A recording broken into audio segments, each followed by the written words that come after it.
Dans mon 101ème Theory Time, je vous ai parlé une deuxième fois de 4 fan projets basés sur Danganronpa. Parmi ces 4 projets, l'un qui est ressorti et notamment via une forte demande de votre part, c'est Danganronpa Weeping Rebellion. Weeping Rebellion, c'est vraiment une expérience intéressante, qu'on partage d'ailleurs ensemble en live, twitch.tv/entarshrai. Je suis en live tous les mardis et tous les vendredis à partir de 19h, même si effectivement il y a plus ou moins 2 ans d'attente entre chaque chapitre. Et aussi qu'en grand 2026, on doit encore supporter le 4 tiers. Cobalt, putain le 4 tiers. Le chapitre 3 est sorti à la mi-juillet 2024, et c'est donc une bonne raison pour en parler en long, en large et en travers en attendant le chapitre 4. Oui, je sais, on est en 2026, chut, couché, d'accord, ok, hein, on ne dit rien, c'est compliqué 2024 pour moi. Et vraiment, il y a énormément de choses à dire sur ce chapitre 3 tellement il était gratiné. Bonsoir, bienvenue pour ce 119ème Theory Time, où je vous propose ensemble de replonger dans l'univers sordide, dérangé et quelque peu extrêmement drôle de Danganronpa Weeping Rebellion. Et sur son chapitre 3 dont je me passerai de faire la description. C'est parti.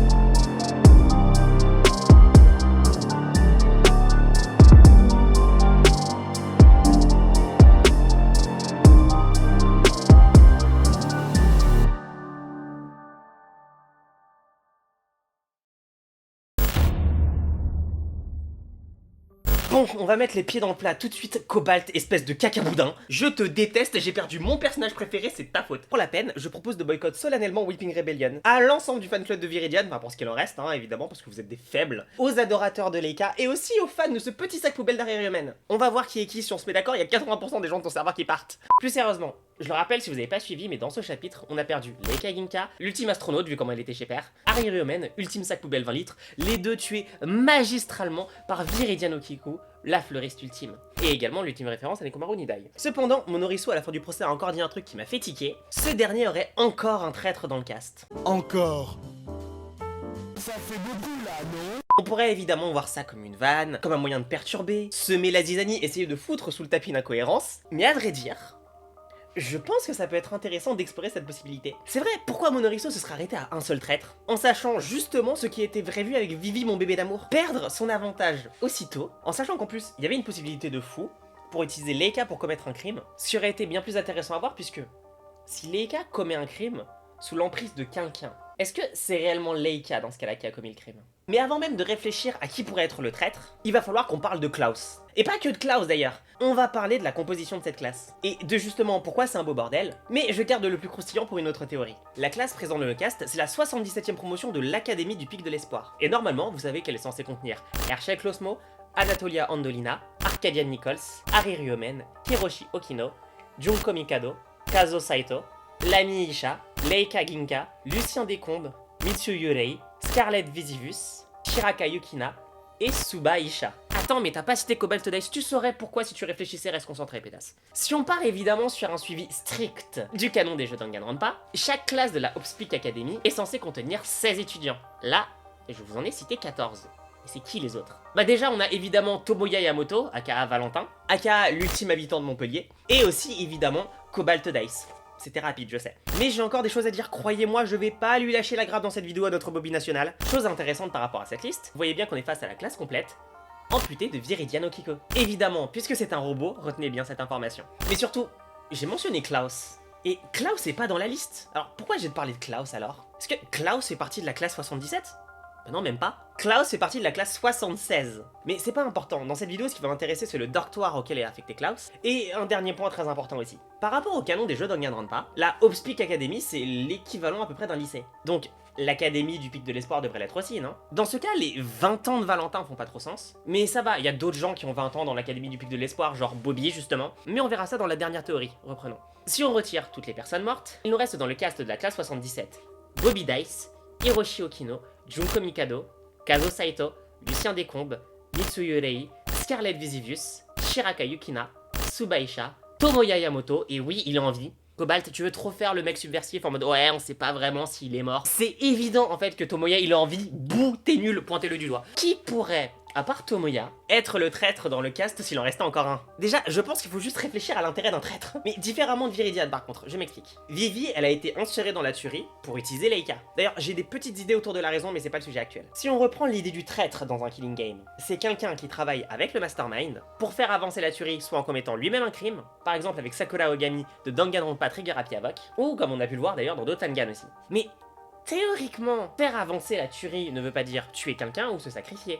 Et ça, ironiquement, ce petit tas de chair informe devant la porte d'Areriomen nous l'a parfaitement démontré en essayant de travailler avec Monorisu pour sa propre survie. De ce postulat, il suffit de reprendre les événements qui se sont déroulés jusque-là et réfléchir.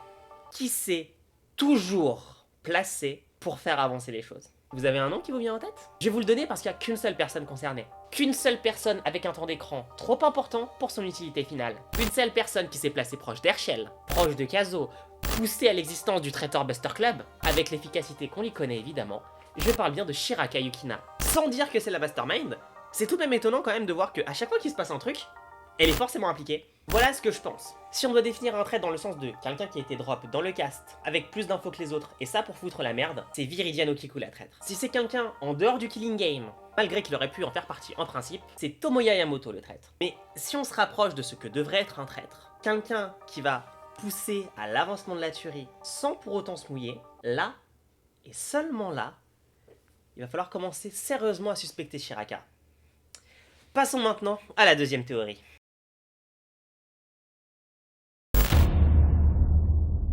Ah ouais, alors comme ça je fais une théorie sérieuse, fondée sur des faits, avec un cap clair, j'ai pas refait la NUPES, et c'est ça que je me prends? Ok, j'accepte, très bien. Pour la peine, voilà un florilège de tout ce que Monorisu peut utiliser pour se déplacer aussi rapidement malgré la hauteur du bordel. Bonne chance Cobalt pour le chapitre 4. En soi, Monorisu pourrait utiliser un deltaplane. Puis, si Scarlet arrive à en fabriquer un, c'est que c'est pas si impossible que ça à faire. Il pourrait utiliser la ligne 10 entre Javel et l'église d'Auteuil vu la pente. Et il pourrait aussi utiliser une très longue planche. Une cloche mais magique, genre il la sonne et boum, d'un seul coup il arrive comme si on l'avait appelé pour manger. Il se déplace pas, il y a un Monorisu par pièce. Viridian le portait. Un tunnel, mais avec des escalators. Attendez, faut que j'aille chercher quelque chose. Hop là. Je vous sers un chocolat chaud aussi, on boit pas d'alcool de toute façon ici. Là tout de suite ça s'annonce de mieux en mieux. Johnny est mort, Enzo est pas passé loin de crever, et là Lucien il est probablement finito dans le prochain chapitre. Non, c'est Noël, on se débarrasse de toutes ces sombres merdes, j'aime la vie.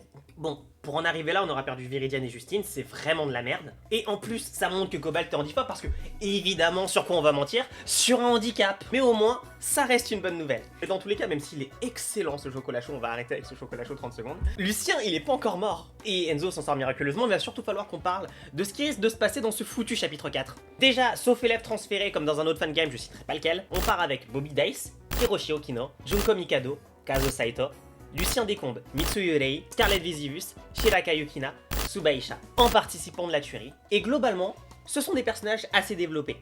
Sauf Hiroshi. Et c'est ça qui m'inquiète. J'oublie pas vraiment les théories que j'ai faites. Et j'avais exposé l'idée de Hiroshi Mastermind dans mon 106ème Theory Time sur le chapitre 2 de Weeping Rebellion. Et autant j'aime l'idée, autant son manque flagrant de développement en comparaison au reste du cast, en tout cas, me fait dire que ce sera son tour au prochain chapitre.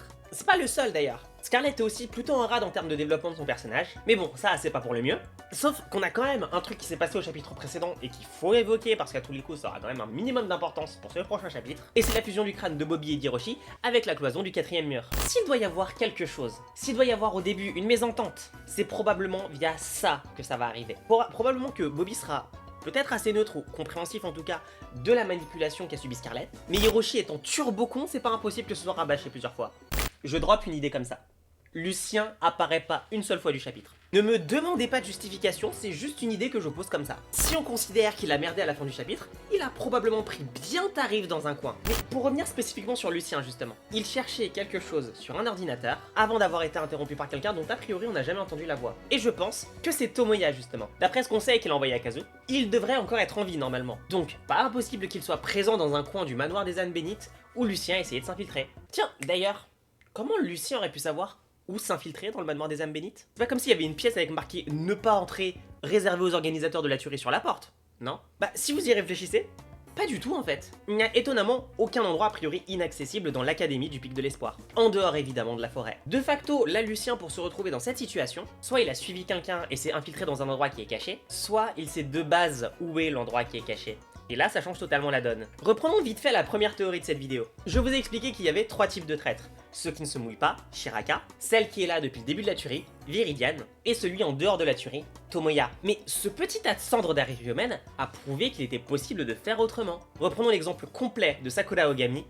de Danganronpa Trigger-Happy Havoc. Elle devait initialement aider Monokuma à démarrer la tuerie, elle l'a pas fait, et elle s'est justement retournée contre lui. Qui nous dit que ça ne pourrait pas justement être le cas de Lucien? L'argument pour Shiraka tient si on parle de quelqu'un qui ne se mouille pas. Sauf que Lucien et ne pas se mouiller, il connaît pas. Ça m'étonnerait peu qu'il ait voulu à plusieurs reprises faire ce pourquoi il est censé être là. Cependant, si je devais pointer le moment où Monorisu a tout gâché, volontairement ou non, c'est au reveal de sa vidéo durant le chapitre 2. On rappelle quand même que Lucien nous a lâché qu'à la base, il avait prévu de buter Suba. Bon, c'est où et comment ça a fini. Ça, c'est pour le cas de Lucien. Soit il passe pas le chapitre, soit il est pas là du chapitre. Et dans les deux cas, ce sera très important. Pour en revenir à un pronostic, à ce chapitre, et dans la logique, il est fort probable qu'on risque de perdre Scarlett. Là, on parle d'une meuf qui fabrique un deltaplane pour essayer de se barrer, et tout le monde est au courant. Et en plus, elle commence à changer, c'est le meilleur moment pour qu'elle parte. En tant que victime, comme en tant que meurtrière d'ailleurs. On a pu voir dans le chapitre 3 qu'elle est capable de mettre hors d'état de nuire quelqu'un physiquement. Et comme elle fabrique pas une tyrolienne, c'est elle qui va mourir.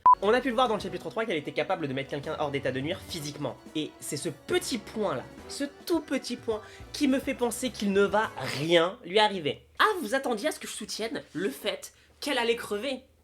J'ai dit 2026 touche les choqués, observez bien. Prenons d'un côté l'ordre des morts et de l'autre les survivants. Alors, je veux pas dire que vos personnages préférés sont des grosses victimes, c'est des grosses victimes. Ah mais il y a aucune vanne. Depuis le début, on garde que des personnages qui ont réussi à montrer qu'ils étaient physiquement une menace. Oui, mais Herschel, ta gueule. Il a jamais rien montré, Herschel, en fait. À part que n'importe qui avait la force d'enfoncer la porte de sa chambre.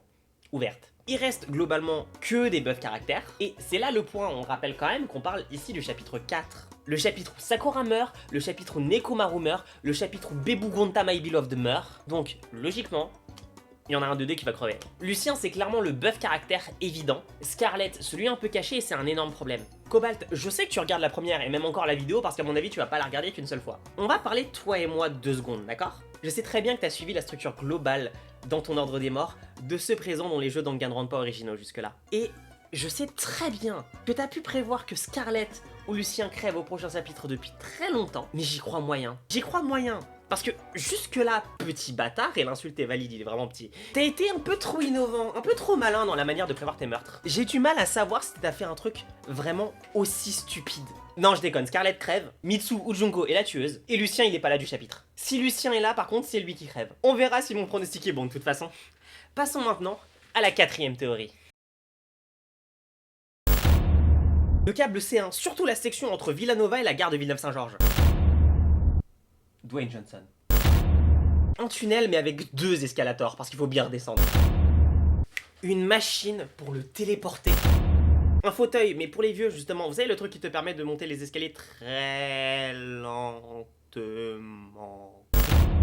Un jetpack. Non mais il a des ailes, mais en réalité il les montre pas. Monorisu se déplace pas, c'est le manoir des âmes bénites qui se déplace.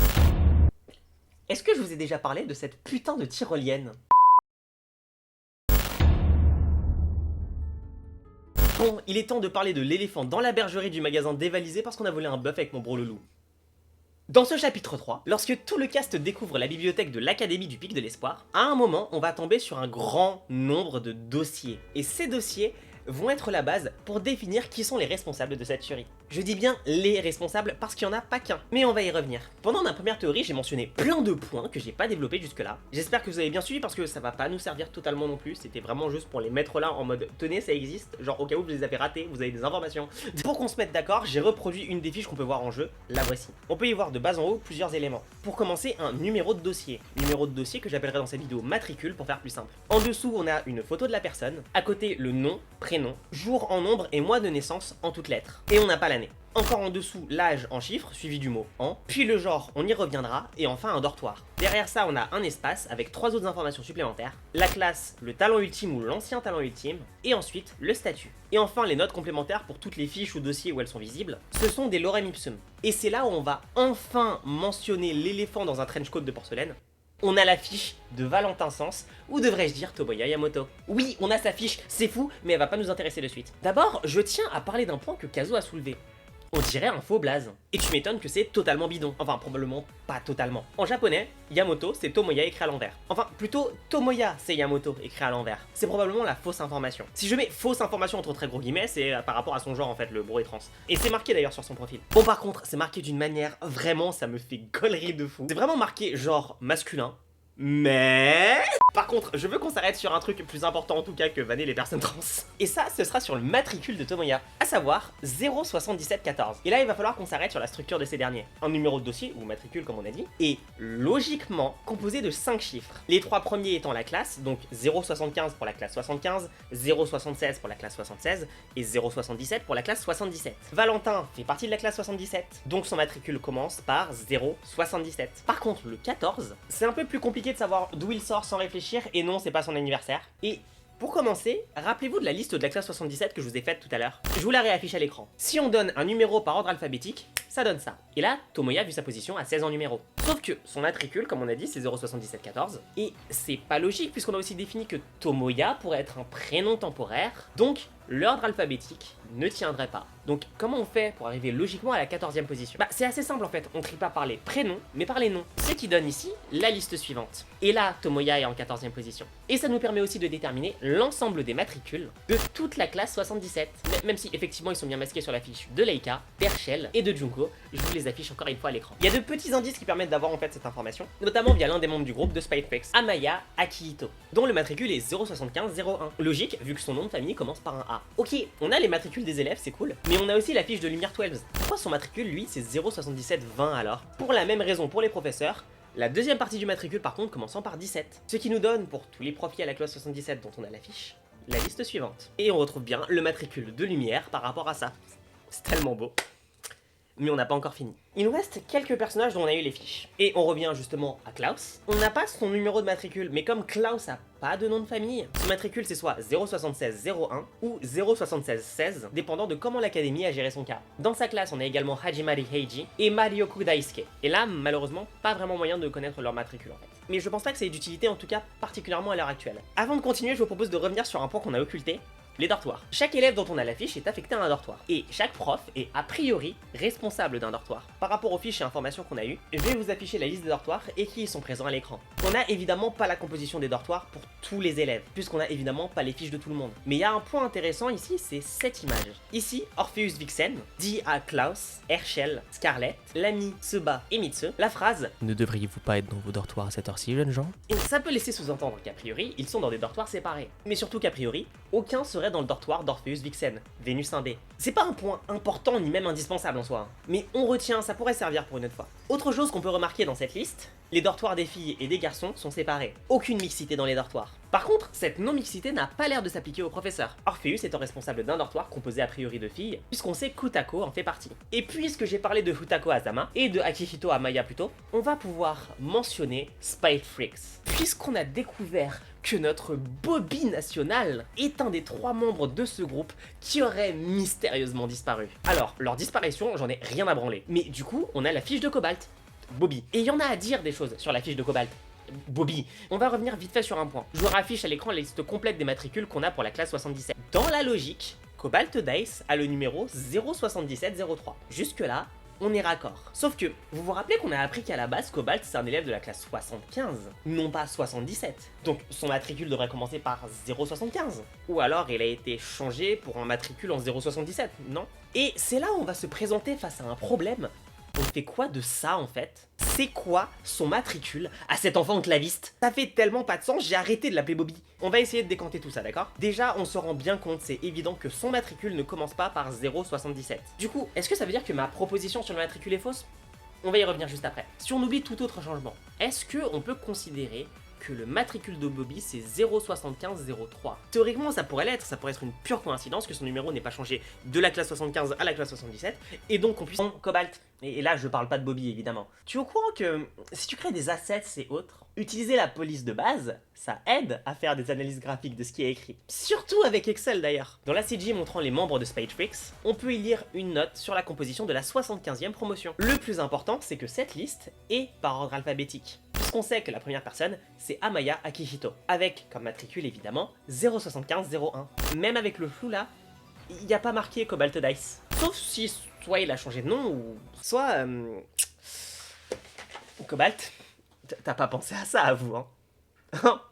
T'as pas pensé à ça à vous? Mettez-lui la pression là dans le chat de la première. Je sais qu'il regarde la première, mettez-lui la pression dans le chat puisque là je peux rien faire. Donc, son matricule, ce n'est théoriquement pas 07703, pas non plus 07503. Maintenant, faut qu'on réfléchisse à un truc tout bête du coup. Est-ce que son matricule a 6 chiffres? C'est une question importante quand on se rappelle d'un tout petit détail. Sur une année, les matricules des élèves vont de 1 à 16 et ceux des profs de 17 à plus. Si un matricule a 6 chiffres, c'est peut-être lié à son statut, non? J'y viens dans un instant. Si on considère que son matricule, c'est 075 037, ça fait sens. Mais y a quoi de barré là en fait?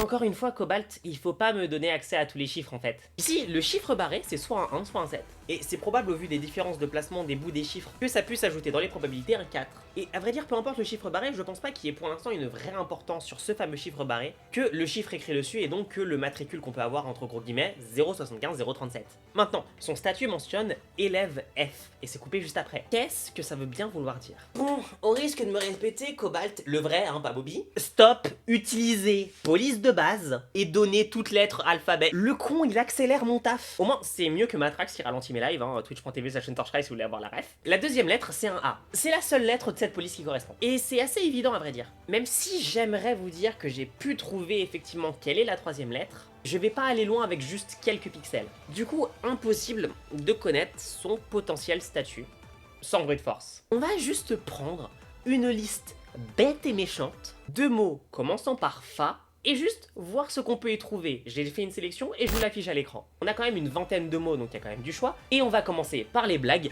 Non, Bobby n'est pas un élève Faritas. C'est effectivement un petit clown, mais je ne pense pas que ce soit un élève farceur. Il arrive pas au niveau de Satsuki. Par contre, c'est un élève fatigant, ça c'est sûr. Pareil, il est vraiment mal fagoté, ça c'est sûr. Le sens du style, il est négatif chez lui. Je comprends pourquoi Hiroshi a fait un bisou au mur. Fantomatique, rien à foutre, c'est pour Monoboom. Et si on revient à une liste à peu près sérieuse, on peut en réalité garder uniquement factionnaire, facultatif, fautif, fabriqué, et le plus évident, factice. Facultatif, ce serait le plus simple à expliquer. Si le bro est redoublant, il est pas obligé de venir à tous les cours, mais c'est pas intéressant. Par contre, fautif et factionnaire peuvent avoir un intérêt, mais pas directement en tant que tel, parce que ça n'aurait pas de sens à mettre en statut. Mais vous verrez après l'idée. C'est pas le seul mot qui rentrerait en plus, d'ailleurs, tout ce qui tourne autour de la fabrication, ça pourrait passer aussi. Et à vrai dire, vraiment beaucoup d'options pourraient se tenir, et même certaines ensemble, on va tester ça. Pour la partie fabriquée, on sait que dans les canons des jeux originaux, Izuru Kamakura est un ultime fabriqué, qui possède tous les talents par cette fabrication. Est-ce qu'il serait possible de fabriquer un ultime avec un seul talent? Et surtout, si on part du principe que c'est Cobalt, pourquoi ce talent? Génie des jeux ultimes. C'est particulier rien que déjà par la classification de ce qui rentre dans le champ de son talent. Il est doué dans tous les jeux? Vous voyez où je veux en venir. Théoriquement, le Killing Game reste un jeu. Pour la partie factice, c'est pas impossible que pour une raison qu'on ignore actuellement, Cobalt soit un faux élève à l'Académie du Pic de l'Espoir. Ce qui expliquerait sa fiche et toutes les incohérences relevables sur lui, mais c'est une option qu'on se devrait d'explorer plus en détail à mon avis. Enfin, la partie factieuse sous-entendrait un conflit, une guerre, ou même, plus simplement, une rébellion. C'est quoi le titre du jeu déjà? Danganronpa Weeping Rebellion. Traduit grossièrement, soulèvement larmoyant. En gros, c'est triste et ça se tape. Si je ne reçois pas un DM d'insulte à la fin de la première pour cette vanne et cette traduction de merde que j'ai fait exprès, je ne comprends pas. Mais encore une fois, il est contre qui le soulèvement larmoyant en fait? Bah, j'ai bien une idée, et à vrai dire, si vous avez fait attention à tous les détails de cette vidéo, et je parle bien de tous les détails, vous aurez remarqué que je rajoute toujours des guillemets depuis le début à l'Académie du Pic de l'Espoir. Sur la CG où on voit les membres de Spadefrix, se trouve aussi la fameuse liste des membres de la 75e promotion de la nouvelle Académie du Pic de l'Espoir. Pourquoi elle serait nouvelle en fait? Et surtout, la 75e promotion. C'est la première promotion de cette académie? Je sais pas si vous vous rappelez que celle du canon des jeux originaux s'arrête à 78. Et ça colle pas si facilement en fait. Je pourrais utiliser la solution de facilité qui est de demander en DM à Cobalt, mais je suis là pour faire des théories. Et vous y attendiez pas, hein. 2026, tout s'est choqué, qu'est-ce que j'ai dit? On va se baser sur le canon original pour réfléchir. Déjà, on est à peu près sûr que les ultimes dans Weeping Rebellion sont au Japon. Dans le canon des jeux originaux, il existe une académie du Pic de l'Espoir au Japon. Le seul moyen qu'on en ait une nouvelle, c'est que l'ancienne ait été soit détruite, soit fermée. Dans le canon original, c'est ce qu'a fait Junko Enoshima. Et ensuite, c'est dit à demi-mot que Makoto et Kyoko en ont rouvert une. Est-ce que ce serait celle-là? Possible, mais ça collerait pas au numéro de promotion dans ce cas-là. Non, le plus simple ce serait un canon alternatif où la 78e promotion, elle, n'a jamais existé. Voire où l'Académie du Pic de l'Espoir n'aurait jamais existé dans les clous que nous on lui connaît. Je m'attarderai pas plus dessus, mais j'ai dit on arrête la blague là. Il n'y a pas de lien substantiel entre les canons des Danganronpa originaux et le canon de Weeping Rebellion de mon point de vue. En gros, c'est pas juste oh mais Weeping Rebellion se passe avec la promotion dont on n'a pas parlé, mais peut-être bien que Junko Enoshima, elle, existe dans le lore. De ce postulat, si on parle de la nouvelle Académie du Pic de l'Espoir, on est bien d'accord, c'est qu'il s'est passé un truc avec l'ancienne, mais on va pas en parler plus que ça. Qu'elle est fermée, qu'elle ait été détruite, ça serait pas étonnant juste de penser que des gens veuillent que la nouvelle suive la même trajectoire. La rébellion qu'on aurait mentionnée pouvant donc être au choix contre l'Académie du Pic de l'Espoir en elle-même, ou même le concept d'ultime à vrai dire. Et ce qui est intéressant, c'est de réfléchir à la position qu'aurait quelqu'un comme notre fameux bro Tomoya dans tout ça. Et pourquoi Tomoya? Parce que je pense sincèrement qu'il a un rôle soit dans l'organisation de la tuerie, soit dans le fait même que la tuerie existe, qu'il l'instigue ou non. Tomoya ayant fait partie de la classe 77, il connaît forcément tout le monde.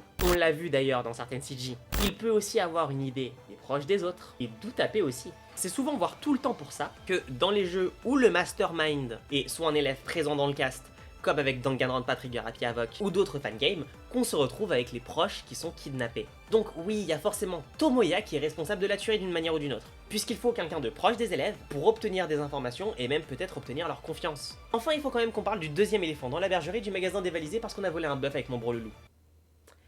La personne portant le matricule 07719. Sa fiche, c'est clairement « Oh là là, je suis suspect.jpg ». Tout est effacé, on ne connaît ni son nom, ni sa tête, son ultime, rien. Par contre, on reprend la liste des profs seulement. On sait que le nom de famille doit être compris entre celui de Natsumi et celui de Lumière. Et du coup, comme il nous faut un nom de famille entre Hinata et 12, ça veut dire que Okiku, ça passe. Est-ce que je viens de dire que Viridian est en réalité l'identité derrière 07719 ?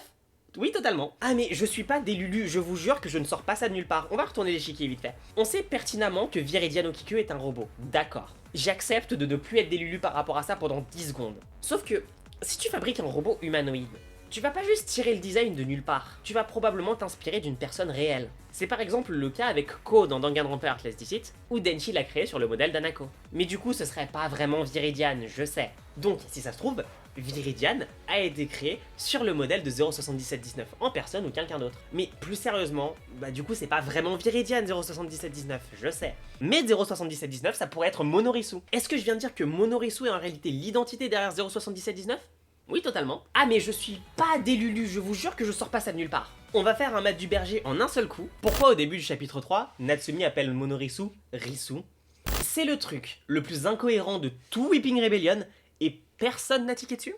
T'es kidnappé, retenu en otage, obligé de regarder tes élèves s'entretuer, et toi tu donnes un petit surnom mignon à ton ravisseur. Ton syndrome de Stockholm, il est sur le fuseau horaire de l'Alaska ou ça se passe comment ? Non, le seul moyen que Natsumi ait logiquement appelé Monorisu Risu, c'est parce que ça date pas de la tuerie ce surnom, mais bien d'avant la tuerie. Et à vrai dire, vu le niveau d'emphase sur la robotique, depuis qu'on a commencé à trouver les articles de journaux de Kazo, qu'en plus de ça, le chapitre bien au milieu, pour qu'on ait le temps de passer à autre chose, porte spécifiquement sur ça, et qu'en plus, réfléchissons juste 2 secondes. Si la recherche dans un jeu Danganronpa ou dans un fan Danganronpa doit avancer quelque part, c'est à l'Académie du Pic de l'Espoir, ou son équivalent. Est-ce que ce serait incohérent de penser que la robotique, Kazo et tous les robots qu'on a vus jusque-là puissent converger vers une seule et même personne ? Oui, et c'est probablement encore une fois la personne avec le matricule 07719. Donc, on récapitule, on aurait Tomoya Yamamoto pour l'initié, 07719 qui fabrique les robots, mais maintenant c'est pas exclu qu'on ait toujours un mastermind dans la tuerie. Et on en a bien parlé pendant cette vidéo ou d'autres d'ailleurs. La théorie sur Hiroshi elle est marrante, mais elle irait 5 minutes. Penser que Shiraka est mastermind est selon moi une théorie super intéressante, mais je verrais bien plus son rôle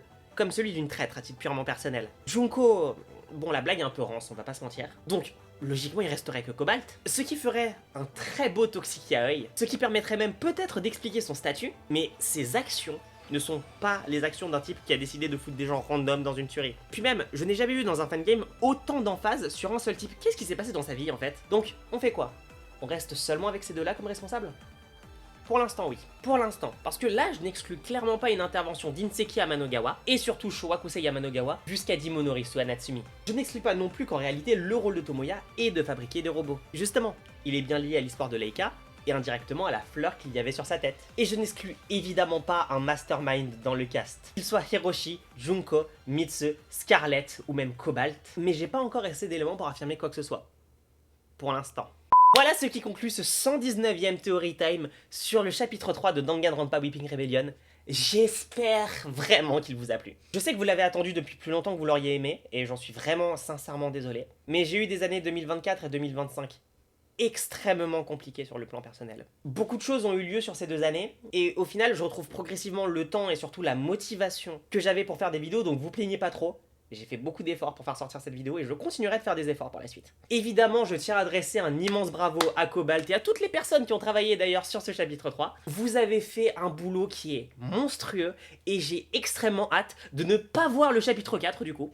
Je vous l'avais dit, si Viridian crève, tout le monde crève. Je ne jouerai pas au chapitre 4, c'est mort. Il faut savoir qu'initialement j'avais prévu de faire 2 Theory Time sur Weeping Rebellion. J'ai toujours le deuxième en brouillon. Peut-être que ça arrivera, mais faut voir si j'ai assez de matière vu que j'ai spécifiquement chargé un peu plus cette vidéo pour me faire pardonner. D'où le fait que vous ayez eu aussi plein d'informations qui n'ont pas forcément été utilisées dans mes théories. Dès que possible, vous aurez les prochains Theory Time que j'avais annoncés. J'ai très hâte de pouvoir parler d'autres fangans ou même d'autres sujets, et je sais qu'en plus vous les attendez. Pour ne pas rater ça, n'oubliez pas de vous abonner évidemment, de rejoindre mon serveur Discord. N'hésitez pas à venir sur Twitch aussi, j'ai des sub goals marrants. C'était Hunter, on se retrouve très bientôt pour de prochains Theory Time. Ciao.